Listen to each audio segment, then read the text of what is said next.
محترم سامعین، اللہ رب العالمین نے اس دنیا کو دارالامتحان قرار دیا ہے۔ یہ دنیا آزمائش کی جگہ ہے۔ جس طرح کوئی طالب علم امتحان گاہ میں بیٹھ کر اپنا پرچہ حل کرتا ہے تو وہ اپنی آسائش اور سہولت سے نکل کر ایک ایسے ماحول میں ہوتا ہے کہ جہاں پر اس کو دائیں بائیں دیکھنے کی، کسی سے مدد لینے کی اجازت نہیں ہوتی، یعنی کوئی بھی غیر قانونی طریقہ وہ اختیار نہیں کر سکتا، اور اس سب کے باوجود اسے پوچھے گئے سوالات کو مقررہ وقت کے اندر حل کرنا ہوتا ہے۔ یہ ایک بڑی سیدھی سی مثال ہے اس زندگی کی کہ جہاں پر ہم زندگی گزار رہے ہیں۔ نبی صلی اللہ علیہ وسلم نے دنیا کی زندگی کے بارے میں ایک ایسی حقیقت بیان فرما دی کہ جو شاید آج کے دانشوروں میں سے، آج کے مفکروں میں سے کوئی ایسی وجہ بیان نہ کر سکے۔ آپ صلی اللہ علیہ وسلم نے فرمایا، صحیح بخاری حدیث نمبر 2956 ہے، آپ نے فرمایا الدنیا سجن المؤمن، یہ دنیا ایک مومن کے لیے قید خانہ ہے، وجنت الکافر، اور کافر کے لیے یہ جنت ہے۔ یعنی غور کیجئے کہ جس جنت کی ہم آرزو اپنے دل کے اندر رکھتے ہیں اور جس میں جانے کے ہم متمنی ہیں، اسی دنیا کی زندگی کو نبی صلی اللہ علیہ وسلم نے کافر کے لیے جنت قرار دیا ہے اور مومن کے لیے قید خانہ ہے۔ اب قید خانے کے اندر وہ سہولیات نہیں ہوتی کہ جو اپنے گھر کے اندر ہوتی ہیں۔ آج خان صاحب کو جیل کے اندر رکھا ہوا ہے تو کیا وہ سہولیات ہیں کہ جو آزادی کے اندر تھی؟ یقیناً اس کا جواب نہیں ہوتا۔ تو ایک بات تو ہم اپنے ذہن کے اندر بٹھا لیں کہ ہم سب اس قید خانے کے اندر ہیں، اور جہاں سے ہم نے جانا ہے اپنے اصلی گھر جنت کی طرف، اور اس کے لیے ہم نے کوشش کرنی ہے وہ جنت کے جہاں سے حضرت آدم علیہ السلام کو اس دنیا میں بھیجا گیا تھا۔ تو اس کے لیے ہم نے تگ و دو کرنی ہے، لیکن ایک بات یہاں پر نبی صلی اللہ علیہ وسلم کے فرمان پر غور کرنے سے واضح ہوتی ہے، وہ یہ ہے کہ جس طرح ایک قیدی کے لیے قید خانے میں مشکلات اور مسائل کا آنا ایک معمولی بات ہے، اسی طرح ایک مومن کے لیے پھر غور کیجیے گا، کافر کی بات نہیں ہو رہی، مومن کے لیے اس دنیا کے اندر مسائل اور مشکلات کا آنا یہ معمول کی بات ہے۔ اس سے پریشان نہیں ہونا، اس سے گھبرانا نہیں ہے، بلکہ اگر پریشانیاں کسی شخص کی زندگی میں آ ہی نہیں رہی تو یہ اس کے لیے پریشانی کی بات ہے۔ کیوں؟ کیونکہ اس دنیا کو جنت کہ جہاں پر کوئی مشکل نہیں، کوئی پریشانی نہیں ہے، جنت قرار نبی صلی اللہ علیہ وسلم نے کافر کے لیے قرار دیا۔ تو پھر ہمیں بحیثیت مسلمان مختلف مشکلات اور مسائل کا سامنا کرنا پڑ سکتا ہے۔ ہاں جی، وہ مشکلات کیسی ہو سکتی ہیں؟ کچھ ایسی پریشانیاں ہو سکتی ہیں کہ جو مجھے دلی طور پر غمگین کرے، میرا دل ان سے پریشان ہو جائے، سکون اور اطمینان چلا جائے۔ کچھ پریشانیاں اور مشکلات ایسی ہو سکتی ہیں کہ جو میرے جسم کو پریشان اور اس کے لیے نقصان دہ، کوئی بیماری آ گئی ہے، کوئی حادثہ ہو گیا ہے، میرا جسم جو ہے وہ اس سے خدا نہ خواستہ متاثر ہو گیا ہے، تو یہ چیز میرے جسم کے لیے نقصان دہ ہے، پریشانی کا باعث ہے۔ بسا اوقات انسان کو اپنے اہل و عیال کی طرف سے پریشانیوں کا سامنا کر سکتا ہے۔ اولاد جو ہے وہ کہنا نہیں مانتی، بیوی کی طرف سے پریشانی ہے، گھر والوں کی طرف سے پریشانی ہے۔ بسا اوقات جو ہے وہ ہمیں مالی طور پر مشکلات کا سامنا کرنا پڑ سکتا ہے کہ جیسا کہ آج کے دور میں تقریباً ہر پاکستانی ہی وہ ان حالات سے دوچار ہے۔ مہنگائی کی صورتحال اور دیگر معاملات قرض کی وجہ سے انسان پریشان ہے، کاروبار نہیں چلتا، پوری نہیں پڑتی، یہ مالی مشکلات، اور اسی طریقے سے معاشرتی مشکلات. تو یہ مشکلات کا آنا یہ کوئی غیر معمولی بات نہیں ہے، بلکہ معمول کی بات ہے ایک مسلمان کے لیے. ایسا ہم کیوں کہہ رہے ہیں؟ کیونکہ نبی صلی اللہ علیہ وسلم جن کا ہم کلمہ پڑھتے ہیں، جن کے ساتھ ہم محبت اور عقیدت کا تعلق رکھتے ہیں، وہ ایسی شخصیت ہیں کہ جن کے اوپر سب سے زیادہ مشکلات آئی ہیں. اور ہم یہ جائزہ لیتے ہیں کہ کس کس طرح کی مشکلات تھی کہ جن کا آپ نے سامنا کیا، لیکن اس کے باوجود نہ آپ گھبرائے، نہ آپ نے اللہ رب العالمین کے ساتھ اپنے تعلق کو کمزور پڑنے دیا، بلکہ ثابت قدمی کی، جرت اور بہادری کی ایسی مثال قائم کی کہ نہ صرف وہ لوگ کہ جو آپ کی راہ میں رکاوٹیں ڈال رہے تھے ان کے ساتھ اچھے طریقے سے ڈیل کیا، بلکہ پورے معاشرے کو 23 سال کے قلیل عرصے کے اندر تبدیل کر کے رکھ دیا. تو پھر غور کرنا چاہیے نا. میں جو کہتا ہوں کہ جی میرے اوپر یہ مشکلات آ گئی ہیں، آپ کو میری مشکل کا پتہ نہیں ہے، میں اتنا پریشان ہوں، مالی طور پر، گھریلو طور پر مجھے ان مسائل کا سامنا ہے، تو پھر ذرا مدینے والی سرکار کی سیرت کو پڑھیے کہ آپ کو کس کس انداز سے ٹارچر کیا گیا، کن کن مسائل کا آپ کو سامنا کرنا پڑا. اس کے باوجود آپ صلی اللہ علیہ وسلم نے ان تمام مشکلات کے اندر استقامت کا مظاہرہ کیا. تو اس حوالے سے یہ بات ذہن میں رہنی چاہیے. اوداغ نے تو کہا تھا نا کہ فلک دیتا ہے جن کو عیش ان کو غم بھی ہوتے ہیں. فلک دیتا ہے جن کو عیش ان کو غم بھی ہوتے ہیں، جہاں بجتے ہیں نکارے وہاں ماتم بھی ہوتے ہیں. اگر زندگی کے اندر صرف آسانیاں ہی آسانیاں ہوں تو پھر یہ دارالامتحان تو نہ رہا. اگر ہر ایک کو اس کے مطلب کی زندگی مل جائے تو پھر اس زندگی میں اور اگلے جہان کی جنت کی زندگی میں فرق کیا رہ گیا؟ تو اس لیے سب سے پہلی بات یہ ہے کہ ہمیں نفسیاتی طور پر مینٹلی اپنے آپ کو تیار رکھنا ہے ہر مشکل گھڑی کا اور ہر مشکل وقت کا سامنا کرنے کے لیے، اور پھر اس کے بعد اس مشکل سے نکلنے کی تدابیر بھی اختیار کرنی ہے. لیکن اس حوالے سے چند ایک باتیں ہیں کہ جن کا ہم نے خیال رکھنا ہے. سب سے پہلی بات یہ ہے کہ مشکلات اور مسائل جو دنیا کی زندگی میں ہم پر آتی ہیں اس کی وجہ کیا ہے، یعنی یہ کیوں آتی ہے. تو یاد رکھیے گا کہ اگر ہم قرآن مجید کا مطالعہ کریں تو مشکلات یا مصیبتوں کے آنے کی دو وجوہات ہو سکتی ہیں. پہلی وجہ انسان کے گناہ ہے. انسان کے گناہ یہ اللہ کے عذاب کے آنے کا سبب بنتے ہیں. اللہ رب العالمین کا فرمان ہے وَمَا أَصَابَكُم مِّن مُّصِيبَةٍ فَبِمَا كَسَبَتْ أَيْدِيكُمْ وَيَعْفُو عَن كَثِيرٍ. لوگوں تمہیں جو مصیبت پہنچتی ہے نا یہ تمہارے ہاتھوں کی کمائی کا نتیجہ ہے. حالانکہ اللہ تعالیٰ بہت سے گناہوں کو ایسے ہی معاف کر دیتا ہے، لیکن جب اللہ رب العالمین کی طرف سے پکڑ آتی ہے تو پھر سابقہ اقوام جن کا تذکرہ ہم نے پہلے بھی کیا، یہ قوم شعیب ہے، یہ قوم صالح ہے، یہ قوم عاد ہے، یہ قوم لوط ہے، یہ قوم نوح ہے، ان سب کا تذکرہ اللہ تعالیٰ نے سورۃ العنکبوت میں کیا اور سب کے بارے میں کیا فرمایا فَكُلًّا أَخَذْنَا بِذَنبِهِ. ہم نے سب کو ان کے گناہوں کی وجہ سے پکڑا. تو ایک تو یہ سبب ہے کہ بسا اوقات انسان کے اوپر آنے والی جو مصیبت ہے وہ اس کے گناہ کی سزا کے طور پر آتی ہے، اور اس کی وضاحت ایک حدیث سے بھی ہوتی ہے. آپ صلی اللہ علیہ وسلم نے مختلف جرائم بیان کیے اور ان جرائم کے نتیجے میں آنے والی آفات اور سزاؤں کا ذکر کیا.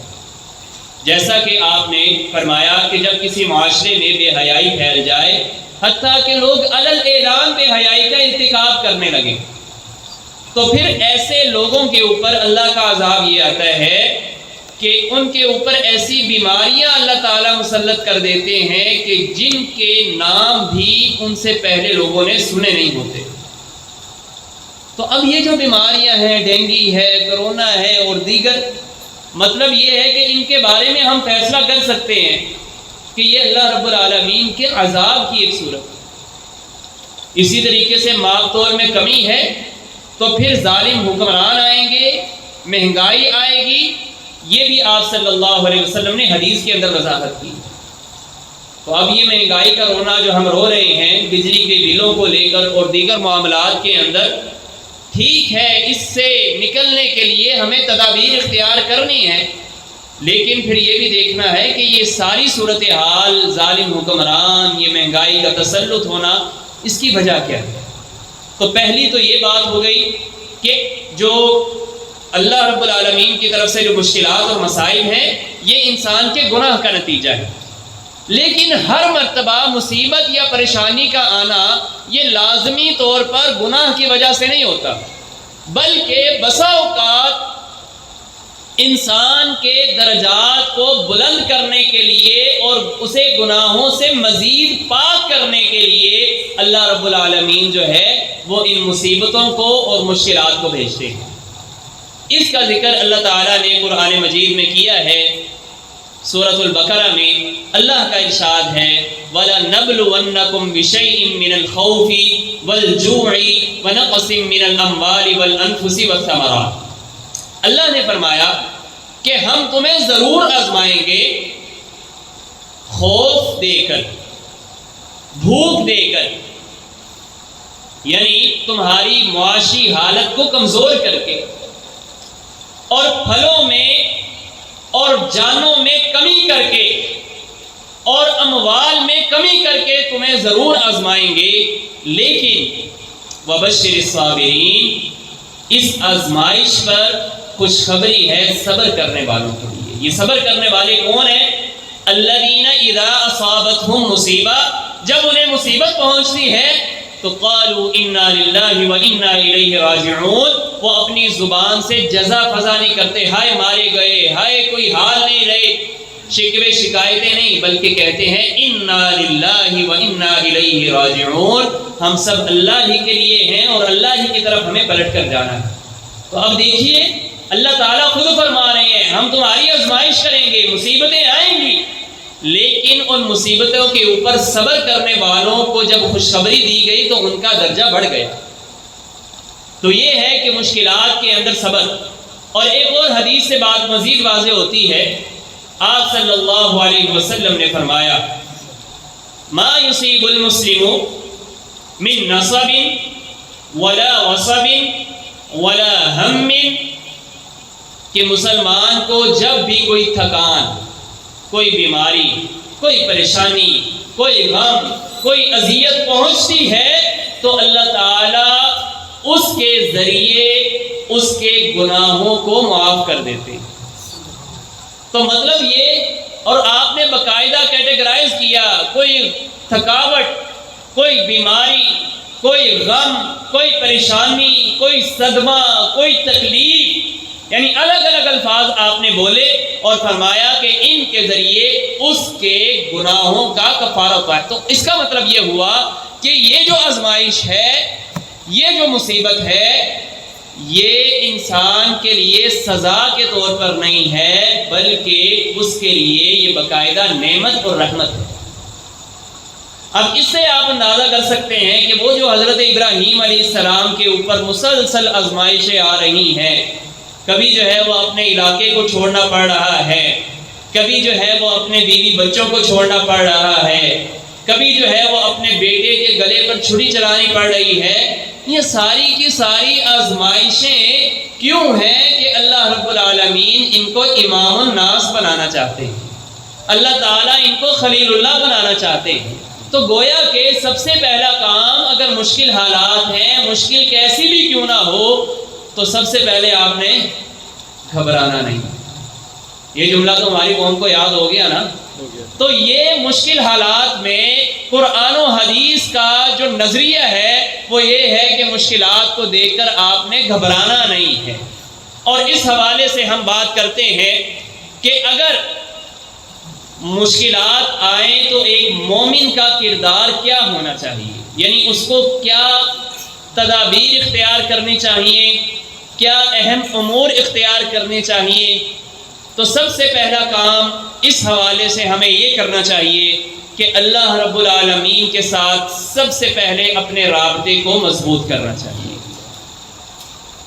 لیکن اس سے پہلے میں ایک بات جو ذہنوں کے اندر اشکال پیدا ہو سکتا ہے وہ یہ ہے کہ ہمیں کیسے پتہ چلے گا کہ یہ جو مشکل ہم پر آئی ہے یہ آزمائش ہے یا ہمارے لیے رحمت ہے. یعنی یہ مشکل ہمارے لیے جو آئی ہے وہ آزمائش ہے یا اللہ رب العالمین کی طرف سے سزا ہے یا پھر ہمارے گناہوں کا کفارہ ہے. تو محترم بھائیوں دیکھیے، اگر ہمیں اس سوال کا جواب پتہ چل بھی جائے تو اس سے فرق کیا پڑے گا؟ مطلب اگر ہمیں پتہ بھی چل جائے کہ یہ سزا کے طور پر آئی ہے یا یہ مشکل جو ہے وہ ہمارے لیے گناہوں کے کفارے کے طور پر آئی ہے تو اس سے فرق کیا پڑے گا؟ ہمیں ہر حال میں یہ اقدامات کرنے ہی کرنے ہیں، چاہے اللہ کی طرف سے عذاب آ رہا ہے یا چاہے پھر یہ آزمائش جو ہے وہ ہمارے لیے رفعت درجات کا سبب ہے. حضرت ابراہیم علیہ السلام پر آزمائش آئی تو کوئی ان کا آرگومنٹ یہ نہیں تھا کہ کیا یہ میرے کسی گناہ کی وجہ سے آئی ہے یا میرے لیے درجات میں بلندی کا سبب ہے، بلکہ فوراً اپنے بیٹے کو لے کر چل پڑے اور اس کے گلے پر چھری چلانے کے لیے تیار ہو گئے. یہ کوئی چھوٹی آزمائش نہیں. تو سب سے پہلی بات جو آپ احباب کے سامنے رکھی وہ یہ ہے کہ ہم سب سے پہلے اس ذات سے تعلق کو مضبوط کریں کہ جس نے اس مصیبت اور اس مشکل کو بھیجا ہے. اور وہ ذات کون سی ہے؟ وہ اللہ رب العالمین کی ذات ہے. ہم اس سے دعا کے ذریعے اپنے تعلق کو مضبوط کریں. اور اس میں ہم میں سے ہر ایک اپنا جائزہ لے سکتا ہے کہ ہم پریشانی کے بعد کب اللہ تعالیٰ کو پکارتے ہیں. کسی کا کوئی عزیز بیمار ہو گیا ہے، ڈاکٹروں نے جواب دے دیا ہے، تو اب آخر میں وہ یہی کہتے ہیں کہ جی بس اب دعا ہی کریں. اور بھائی یہ دعا آخر میں کیوں، پہلے کیوں نہیں؟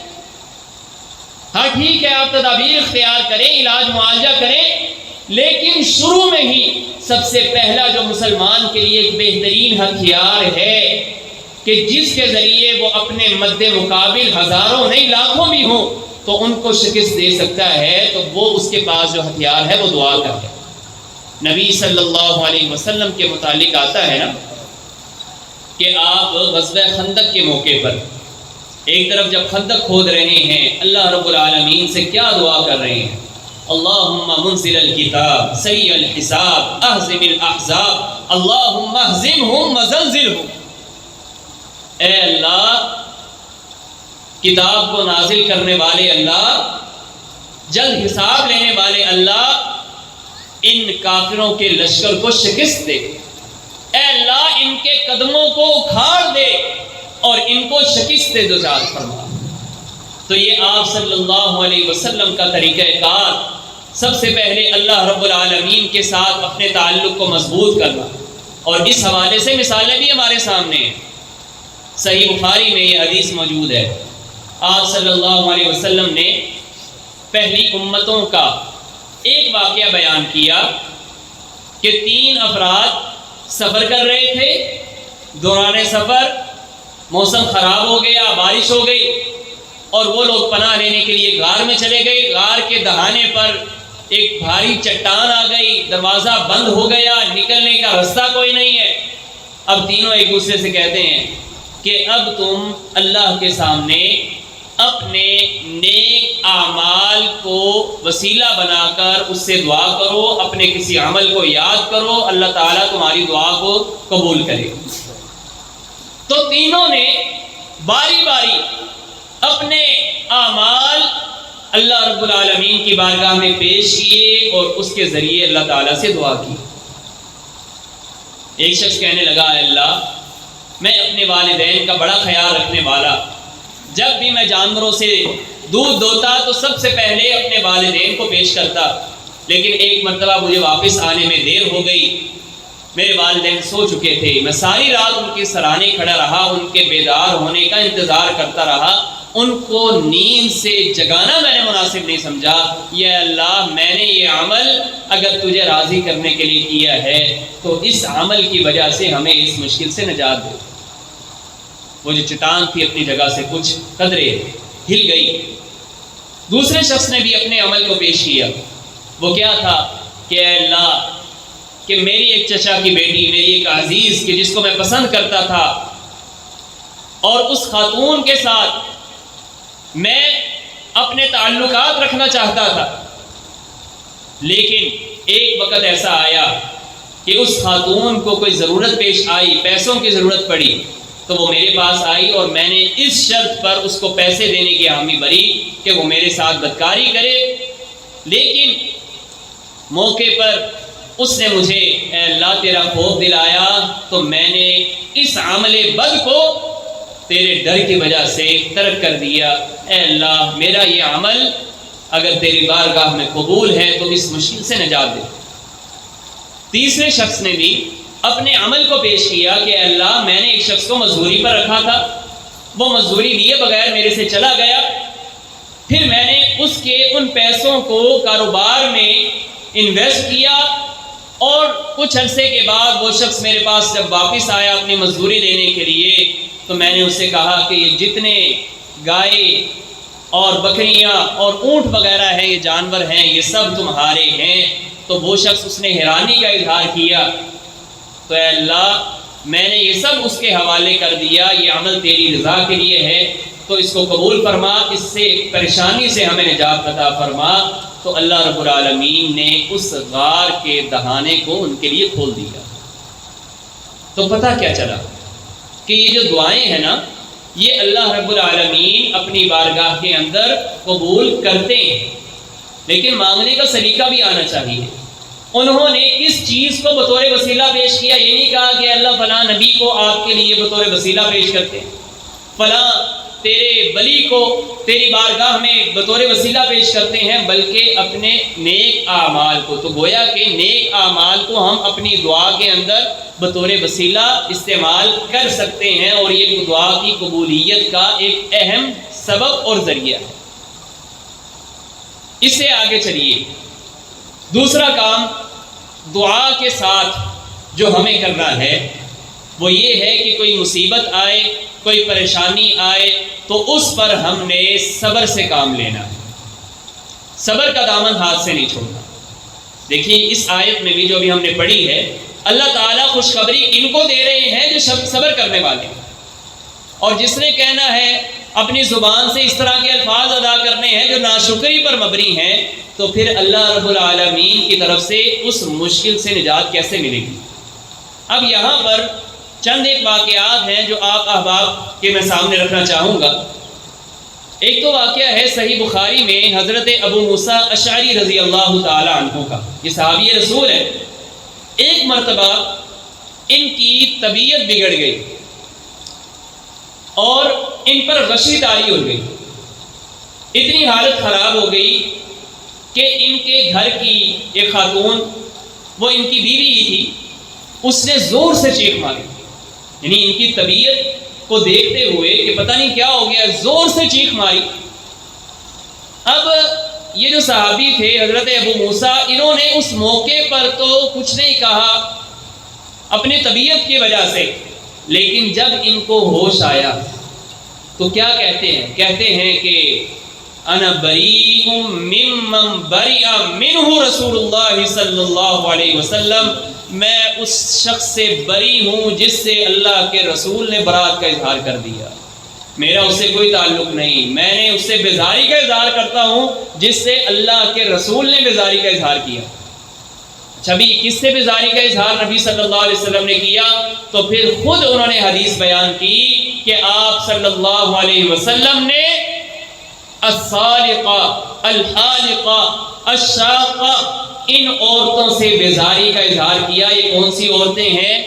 کہ جو غم کی وجہ سے، کوئی غم کی خبر ملے تو اس کے اوپر رونا اور چلانا شروع کر دیتی۔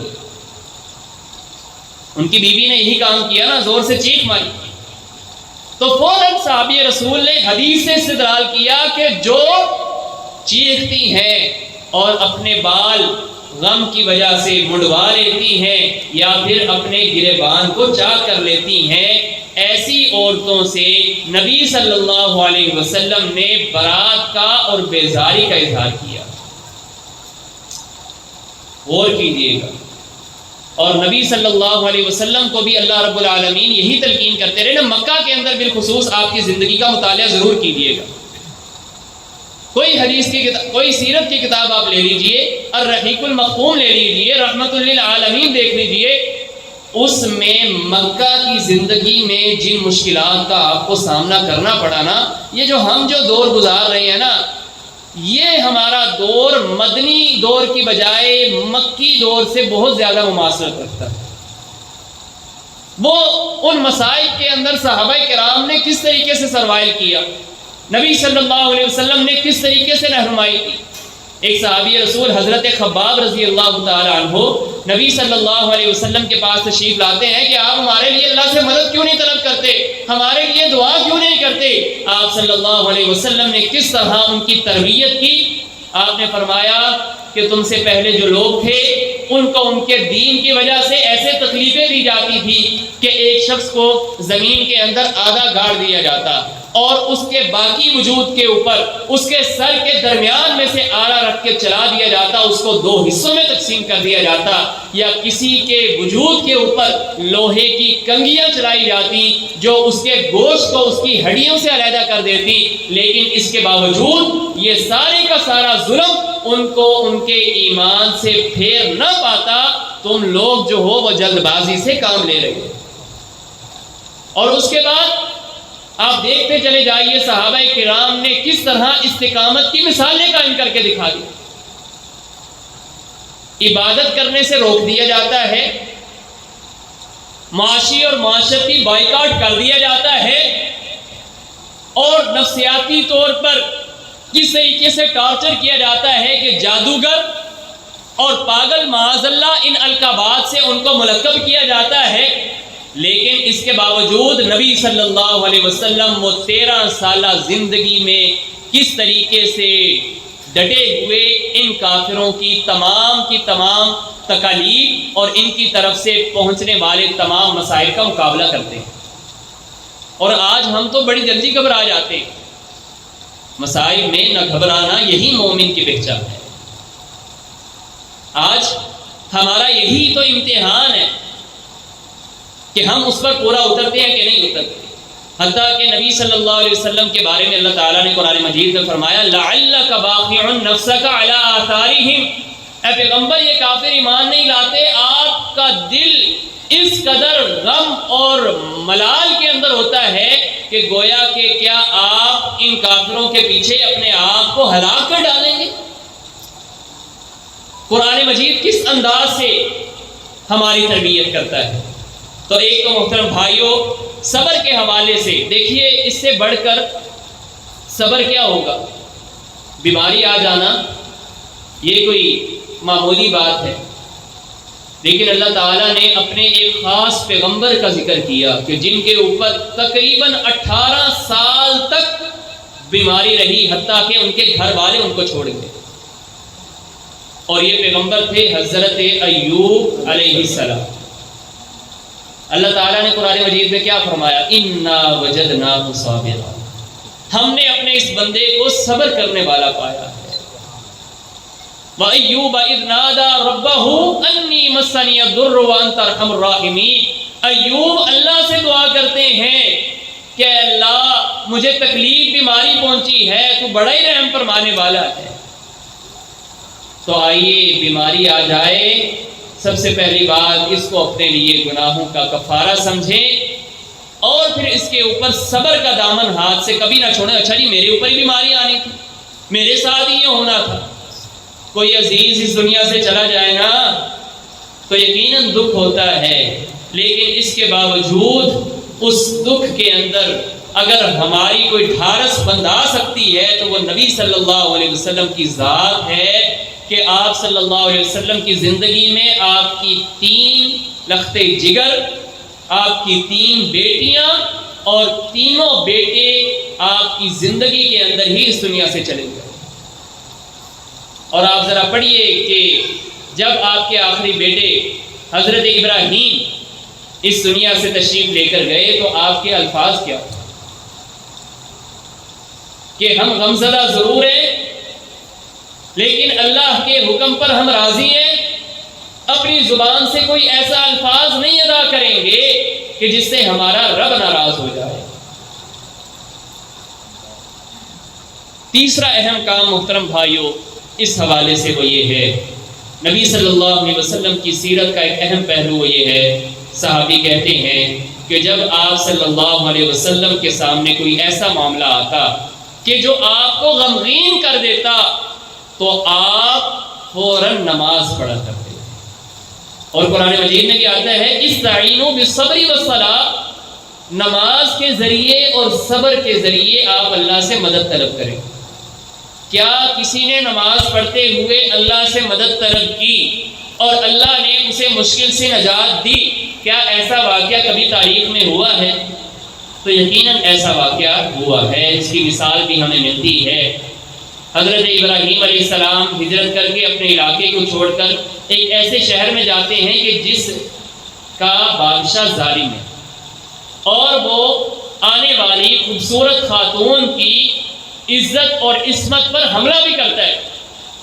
تو پتہ چلا کہ حضرت ابراہیم علیہ السلام کے ساتھ ان کی خوبصورت بیوی سیدہ سارہ جو ہیں وہ آئی ہیں۔ کسی نے بادشاہ کو اس انداز میں جا کر بتایا، تو اب بادشاہ جو ہے وہ ان کے در پہ ہوا کہ ان کی عصمت کے اوپر حملہ کیا جائے، لیکن سیدہ سارہ رضی اللہ عنہا وعلیہ السلام نماز پڑھ رہی ہیں اور اللہ رب العالمین سے دعا کیا کر رہی ہیں کہ اللہ اگر میرا تجھ پر اور تیرے پیغمبر پر ایمان ہے تو اے اللہ اس ظالم سے مجھے نجات عطا کر۔ اور ان کی یہ دعا کرنے کی دیر ہے کہ ان کی طرف بڑھنے والے وہ جو قدم تھے بادشاہ کے، وہ قدم جو ہے وہ زمین میں دس جاتا ہے۔ تو یہ دیکھیے کہ دعا نماز کے ذریعے، لیکن بات یہ ہے کہ ہماری نمازیں بھی مطلب کی ہوتی ہیں، وہ سجدہ ہوا ہی نہیں، سر جھکا ہے دل جھکا ہی نہیں۔ ہماری نمازیں مطلب کی، نہ نماز کے اندر دھیان ہے، جو الفاظ ادا کر رہے ہیں ان کے اندر کیا کہنا ہے۔ اگر ہم دیکھیں نبی صلی اللہ علیہ وسلم کو تو آپ صلی اللہ علیہ وسلم اللہ رب العالمین سے دعائیں کرتے ہیں۔ غزوہ بدر کی بڑی مثال ہمارے سامنے ہے، اور اللہ تعالیٰ کس طریقے سے آپ کی دعا کو قبول کرتے ہیں۔ اسی کے ساتھ محترم بھائیوں آگے بڑھیں، اس سے بڑھ کر کچھ اہم کام کہ جو ہم نے کرنے ہیں کہ مشکل آ گئی ہے تو اللہ رب العالمین کے اوپر توکل ہمارا مضبوط ہونا چاہیے۔ توکل اللہ رب العالمین پر کہ یہ مشکل کس نے بھیجی ہے؟ اللہ تعالیٰ نے بھیجی ہے، اور اس سے نجات بھی اللہ تعالیٰ ہی دے۔ اللہ تعالیٰ کی بارگاہ میں دیر ہے، اندھیر نہیں ہے، یعنی اس مشکل سے نجات ملنے میں دیر ہو سکتی ہے، لیکن آپ کہیں کہ نا امیدی یہ ہمارے ایمان کے منافی ہے۔ قرآن مجید میں اللہ تعالیٰ فرماتے ہیں سورۃ الطلاق میں وَمَن يَتَّقِ اللَّهَ يَجْعَلْ لَهُ مَخْرَجًا، جو اللہ سے تقوی اختیار کرے گا، اللہ کا ڈر اس کے دل میں ہوگا، گناہ کو چھوڑے گا، اللہ تعالیٰ اس کے لیے مشکلات سے نکلنے کا راستہ بنا دیں گے۔ اللہ رب العالمین نے جو وعدہ کیا ہے وہ اس کو پورا کرتے ہیں۔ اگر ہم تقوی اختیار کریں تو اللہ تعالیٰ مشکلات سے ضرور نجات دیتے ہیں۔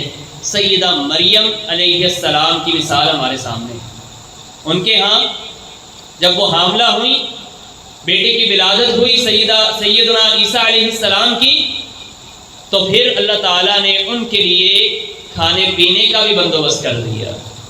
وہ ٹہنی جو خشک تھی وہ ان کے اوپر جو ہے کھجوریں برسانے لگی۔ یہ اللہ رب العالمین کی طرف سے کس طرح انتظام۔ اور ایک اور یہاں پر اہم بات کہ حضرت موسیٰ علیہ السلام کی والدہ، ان کے اوپر بھی ایک آزمائش کی گھڑی تھی۔ وہ آزمائش یہ تھی کہ فرعون جو ہے وہ پیدا ہونے والے لڑکوں کو قتل کروا دیتا ہے۔ اب اللہ تعالیٰ نے ان کے دل میں یہ بات ڈالی کہ اپنے بچے یہ موسیٰ کو آپ تابوت میں بند کر کے، ایک صندوق میں بند کر کے آپ اس کو دریا میں بہا دیں۔ اور انہوں نے اللہ رب العالمین کے اوپر توکل کیا، اللہ تعالیٰ نے حضرت موسیٰ علیہ السلام کی بھی حفاظت فرمائی اور ان کو دوبارہ اپنی والدہ سے ملوا دیا۔ اور اس کے ساتھ ساتھ اہم کام جو کرنے والا وہ یہ ہے کہ ہم اللہ رب العالمین سے توبہ اور استغفار بھی کرتے رہیں۔ ابو جہل نے یہ مطالبہ کیا کہ اے اللہ، یعنی اللہ تعالیٰ کو تو مانتے تھے، اس نے کہا کہ اگر یہ پیغمبر سچے ہیں تو ہمارے اوپر جو ہے وہ آسمان سے بارش جو ہے وہ عذاب نازل فرما دے۔ اللہ تعالیٰ نے قرآن مجید کی آیت نازل فرما دی کہ وما كان الله ليعذبهم وانت فيهم وما كان الله معذبهم وهم يستغفرون۔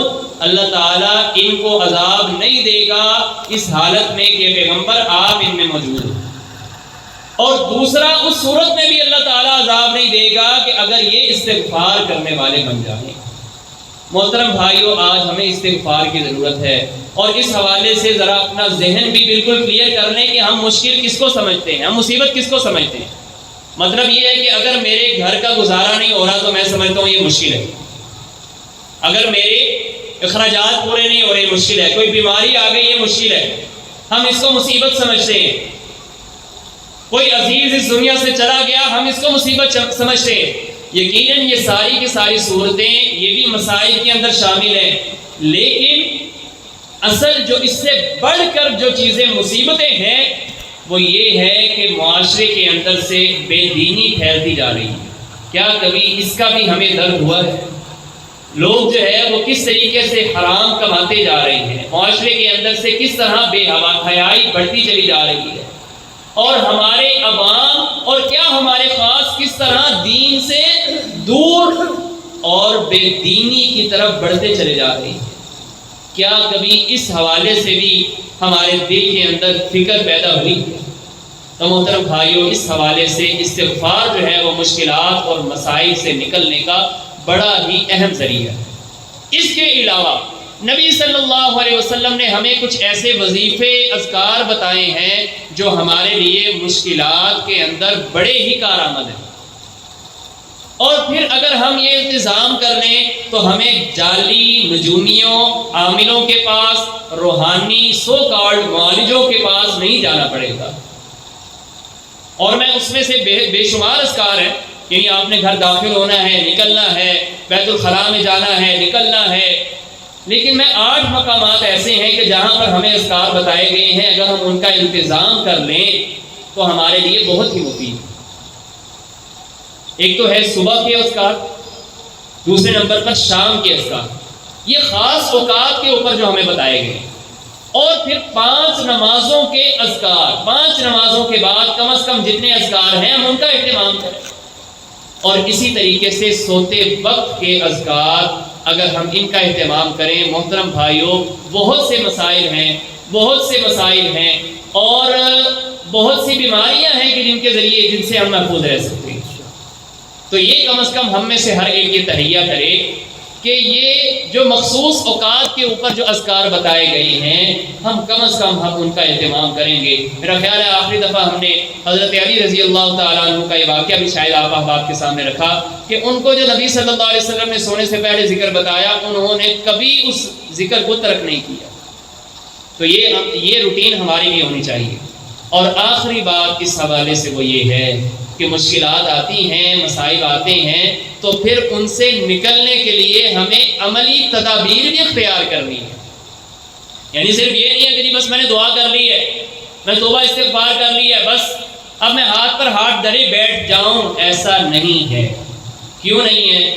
کیونکہ نبی صلی اللہ علیہ وسلم غزوہ بدر کے موقع پر جب اللہ تعالیٰ سے یہ دعا کر رہے تھے کہ اللہ اگر آج یہ جماعت جو ہے وہ ختم ہو جاتی ہے، یہ ہلاک ہو جاتی ہے، تو پھر اس کے بعد آپ کی عبادت کرنے والا روئے عرض پر کوئی نہیں ہوگا۔ جہاں پر اللہ رب العالمین سے یہ دعا کر رہے ہیں آپ، وہیں پر آپ نے اپنے ساتھیوں کو کفار کے سامنے میدان بدر کے اندر لڑایا بھی، اور فرشتے جو ہیں ان کی مدد کب آئی ہے؟ جب آپ مدینہ میں تھے یا جب میدان بدر میں پہنچے؟ جب آپ کافروں کے سامنے ان کے مد مقابل ہوئے ہیں تب جو ہے وہ فرشتوں کی مدد آئی ہے. تو کہنے والے کی یہ بات سچ ثابت ہوتی ہے کہ فضائے بدر پیدا کر فرشتے تیری نصرت کو اتر سکتے ہیں گردوں سے کتار اندر کتار. اب بھی اللہ رب العالمین کی مدد ہمارے لیے نازل ہو سکتی ہے، لیکن ضرورت اس امر کی ہے ہم اس کے لیے تدابیر اختیار کریں. کتنا بڑا یہ مسئلہ ہے جو اب ہمارے ہاں یہ سیلاب کی صورتحال بنی ہے. اب اس کے لیے ہم صرف دعاؤں کے اوپر اکتفا نہیں کریں گے بلکہ اس سے نکلنے کے لیے ہم نے تدابیر اختیار کرنی ہے. اور جو غلطیاں پہلوں نے کی، آپ دیکھ لیجئے ڈیم بنانے کے حوالے سے کس قدر اختلافات کا شکار، ہم آپس میں ایک دوسرے کی ہی ٹانگ کھینچنے اور اسی طریقے سے اپنے مفادات کے لیے ہم اجتماعی مفاد کی قربانی دینے کے لیے تیار ہو جاتے ہیں. تو اس لیے یہ سیلاب کی صورتحال ہو، یہ بجلی کے مہنگے بلوں کا معاملہ ہو، اس کے ہمیں حل کی طرف بھی آنا ہے، اس حوالے سے تدابیر بھی اختیار کرنی ہے. لیکن محترم بھائیوں، عرض کرنے کا مقصد یہ ہے اللہ رب العالمین کے ساتھ تعلق جتنا مضبوط ہوگا اسی قدر ہم ان مشکلات کے اندر ڈٹے رہیں گے، وگرنہ پھر یہ ہے کہ ہمارا ایمان بھی جائے گا، دنیا کے اندر مشکلات اور مصائب کے اندر بھی ہم گھرے رہیں گے اور یہ معاملہ کہیں پر بھی لگتا ہوا ہمیں دکھائی نہیں دے گا. جو مہنگائی کی صورتحال ہے اس حوالے سے میں صرف ایک بات عرض کرتا چلوں کہ آج صرف جو ہے وہ ہمارا جو غریب طبقہ ہے وہ پریشان نہیں ہے، مڈل کلاس طبقہ اور اسی طریقے سے جو اس سے اوپر کلاس ہے وہ بھی پریشان ہے. محترم بھائیوں، ہمیں اپنے لائف سٹائل کو تبدیل کرنے کی ضرورت ہے. نبی صلی اللہ علیہ وسلم کی زندگی کو دیکھ لیجئے کہ کھانے پینے کے لیے کچھ نہیں ہے، پیٹ کے اوپر پتھر باندھے ہوئے ہیں، لیکن اس کے باوجود آپ کیسر و کسریٰ کے فتوحات کی بشارتیں دے رہے ہیں. تو مطلب کہ یہ صبر آزما اور صحابہ کرام کو کس انداز سے تربیت کرے. اللہم لا عیش الا عیش الاخرہ فاغفر للانصار والمہاجرہ. اے اللہ، یہ دنیا کی زندگی تو کوئی زندگی نہیں ہے، اصل زندگی تو آخرت کی زندگی ہے. مہاجر و انصار ان کی تو مغفرت فرما دے. ہمارا بھی یہی نظریہ ہونی چاہیے کہ مشکلات جتنی بھی آئیں یہ وقت بھی گزر جائے گا. اصل یہ زندگی کتنی ہے، 40 50 60 100 سال یہ گزر ہی جانی ہے، آخرت کی کامیابی ہے. پھر صحابہ کرام بھی جواب دیا کرتے تھے، نحن الذین بایعوا محمدا علی الجہاد ما بقینا ابدا. اے اللہ، ہم نے بھی نبی صلی اللہ علیہ وسلم کے ہاتھ پر جہاد کے اوپر بیعت کی ہے، جب تک زندہ رہیں گے تیرے راستے میں لڑتے رہیں گے. اللہ رب العالمین ہمیں بھی یہ ایمان رکھنے کی توفیق عطا فرمائے. وآخر دعوانا ان الحمد للہ.